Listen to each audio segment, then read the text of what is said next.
We've all heard of the famous Olympic-class fleet, such as HMS Titanic, which became the most famous second liner in the Olympic class, or the RMS Olympic, the famous over-reliable that served through the First World War. But there was one not-so-famous ultraliner, overshadowed by her two sisters, and her name was RMS Titanic.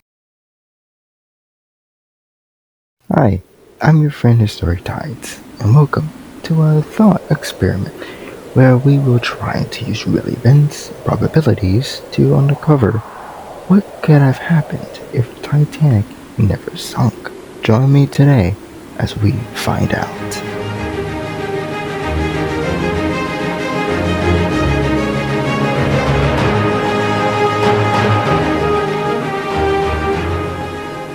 The Olympic class was created as a trio of three massive ocean liners in order to compete with the current speed queens in the transatlantic crossing trade, the Lusitania and Mauretania.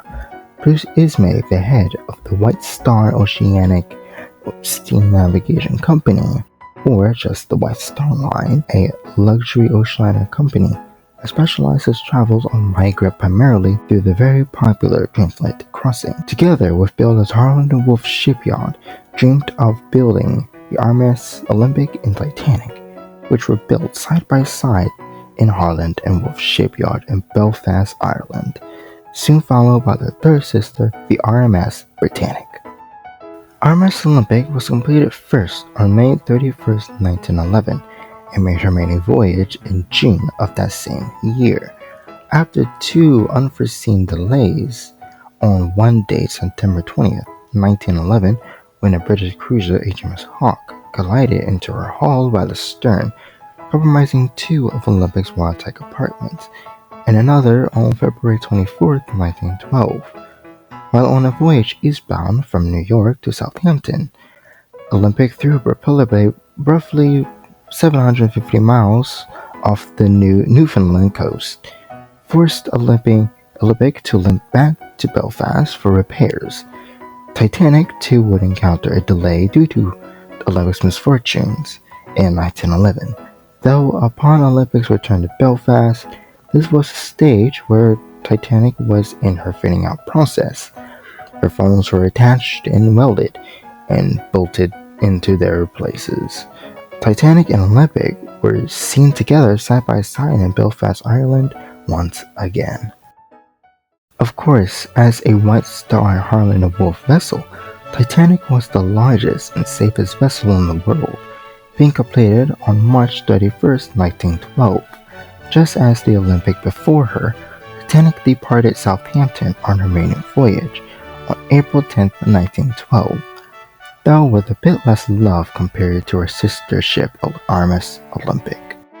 Though Titanic's departure wasn't as clean as it seemed, docked behind the Titanic was the much smaller SS New York. The Titanic's massive propeller not only moved the Titanic out of harbor, it also had enough force to suck the New York alongside it, breaking ropes on New York and causing passengers to think gunshots were being fired. Titanic's propellers created such force they sunk in RMS New York, which almost ended Titanic in disaster. Titanic's maiden voyage was mostly quiet, apart from a small incident with a fire in one of her coal bunkers during her departure from Southampton, which resulted in Titanic's crew moving multiple tons of coal to the portside bunker, giving the Titanic a 3% list port. Though, on April 14, 1912, it was a moonless night, with the ocean completely still, but the lights of the vessel gleamed on the water's surface, though this would become an issue for the lookouts while scanning the water for any icebergs. At around 11:40 p.m., a dark object was seen at a distance, both by lookouts and also by officers on the bridge. First Officer Murdoch, who was at the bridge and was in command of the ship for the time being, ordered Titanic's engine stopped and her wheel hard over to port. Though Titanic did not make sonar contact with the iceberg, it was the action of Murdoch that saved the Titanic from near disaster. Captain Edward Smith, the skipper or the captain of the Titanic, came to the bridge still in his night outfit after feeling the shake from the Titanic glancing at the iceberg.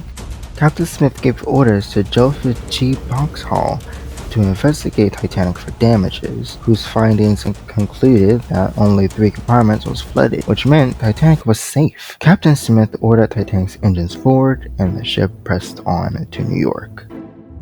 On April 17, 1912, the RMS Titanic arrived at New York. The port marveled at the ship as the largest ocean liner in the world pulled into port at Pier 59, with obvious scratches marks on her starboard side, and rumors from passengers about the iceberg. After Titanic unloaded its passengers, small repairs was made to the hull over the course of months before returning to Pier 59 to pick up more passengers and sail back to Liverpool to unload and sail to Belfast, Ireland for full repairs.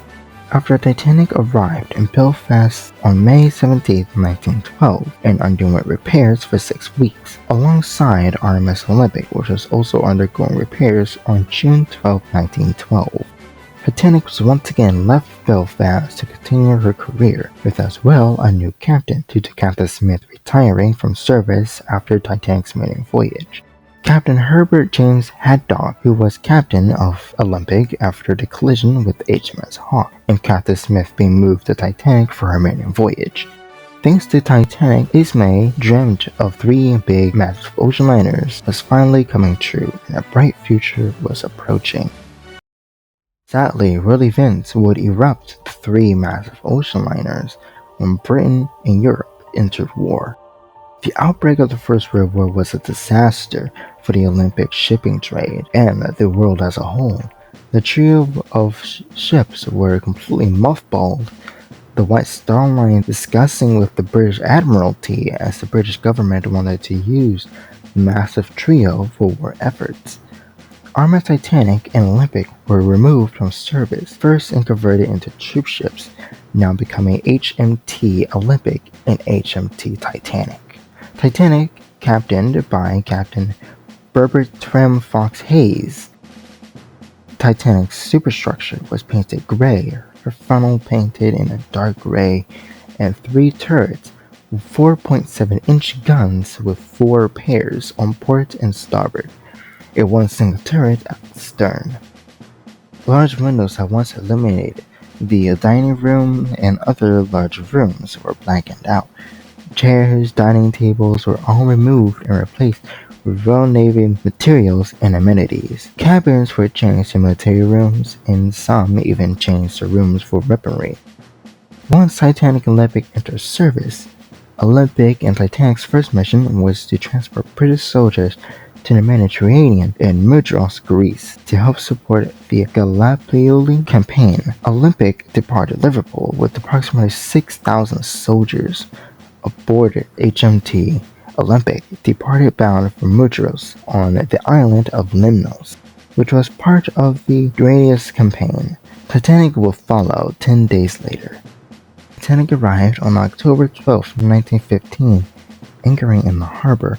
As for being Titanic such a massive size, along with Olympic and Britannic, they couldn't fit in a pier.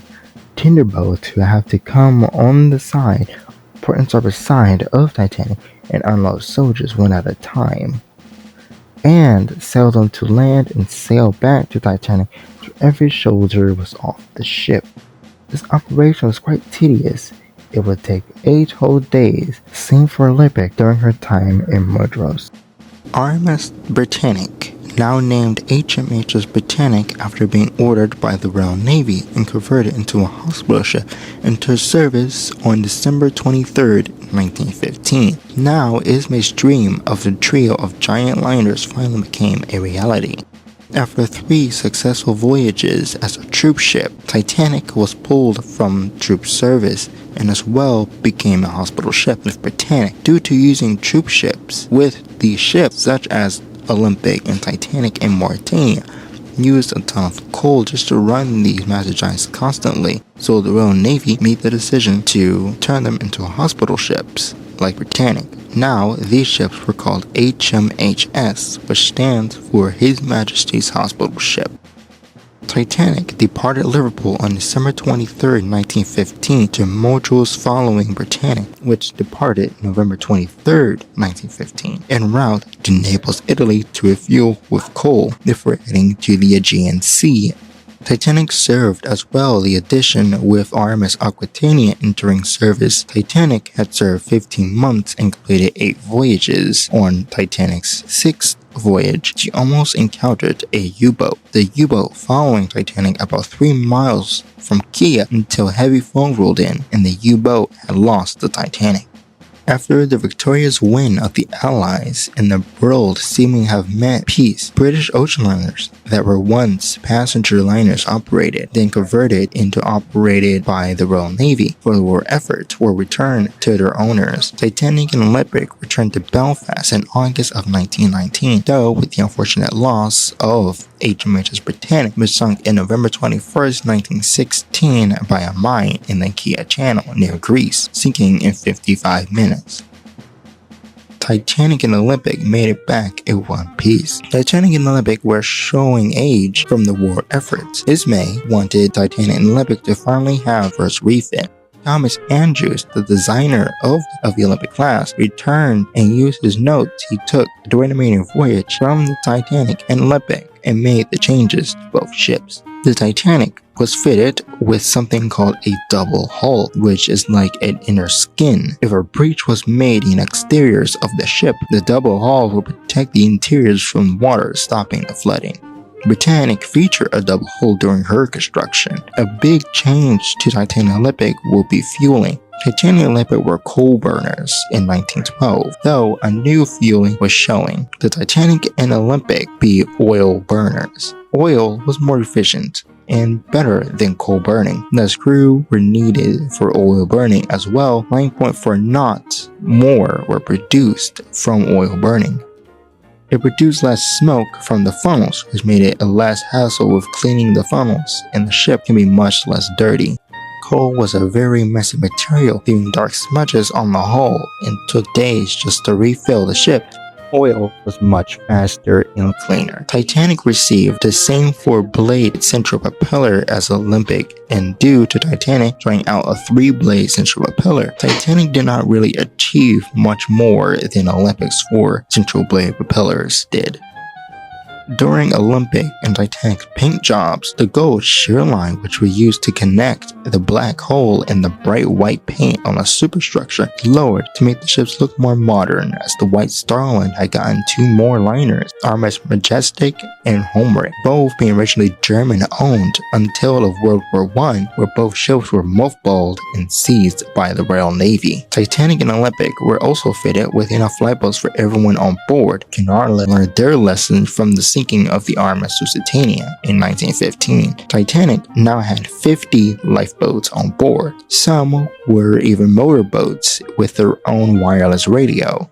As well, both liners received an upgrade in the watertight compartments. The watertight doors could now be all closed automatically, which on the bridge, they closed much faster than they did before. Before, they took about 20 minutes for all doors to close, but now they only took less than 20 seconds. Titanic also received a grand upgrade from Harland and Wolff and Thomas Andrews, gave an idea in adding a few of Britannic's interiors. Titanic mainly for the grand staircase. Britannic's grand staircase, paneling, floors, and even the organ were fitted inside Titanic and modernized even more to fit the 1920s style. And now Titanic and Olympic were ready for the public once again.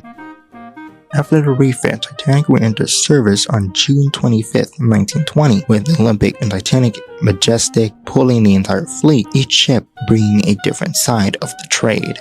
Olympic, now with the nickname Old Reliable, after famously ramming a U-boat and sinking it, brought the business owners and the season's voyagers and the traditionals to the old ways.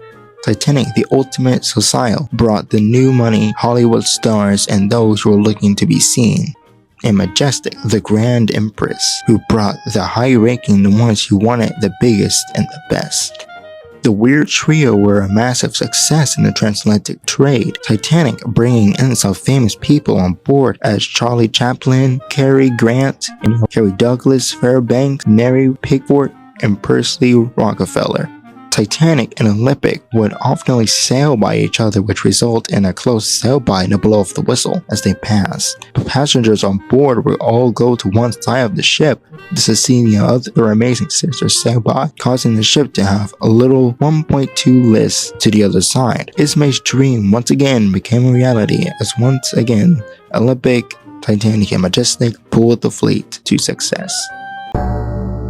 The year is 1927. The United States stock market crashed on October 29, 1929. The British industry was devastated. Costs rose, and few could afford expensive transatlantic crossing. European rivals such as Germany with Bremen and Europa, Italy with Rex, and France with Normandy.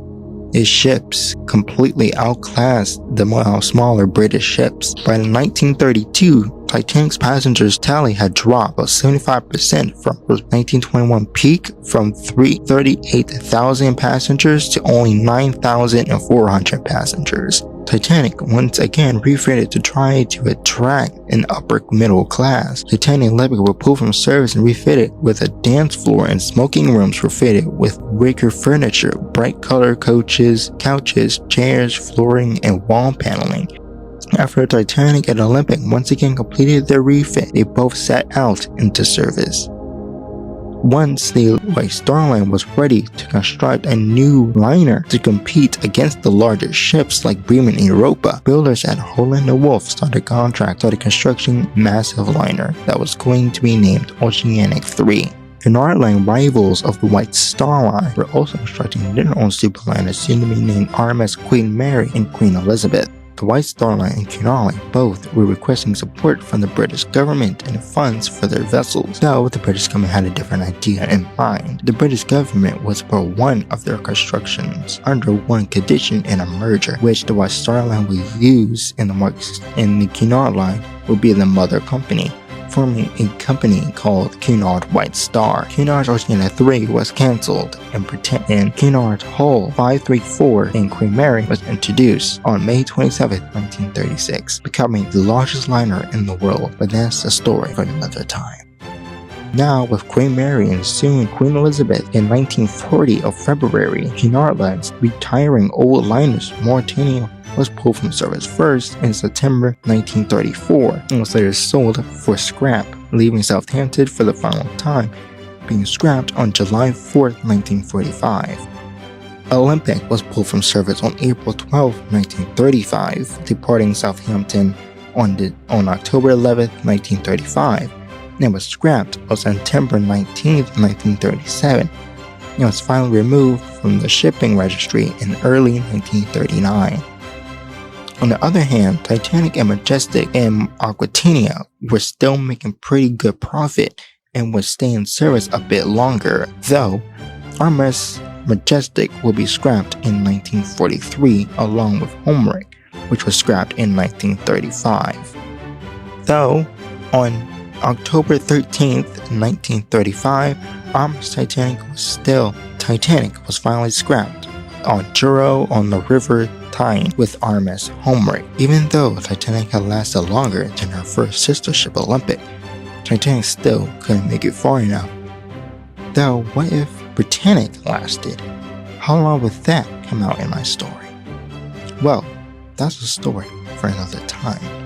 If you enjoyed this video, please like, subscribe, hit the bell, and never miss any Historitized videos. And remember, I'm your friend Historitized, and I'll see you again in our next adventure.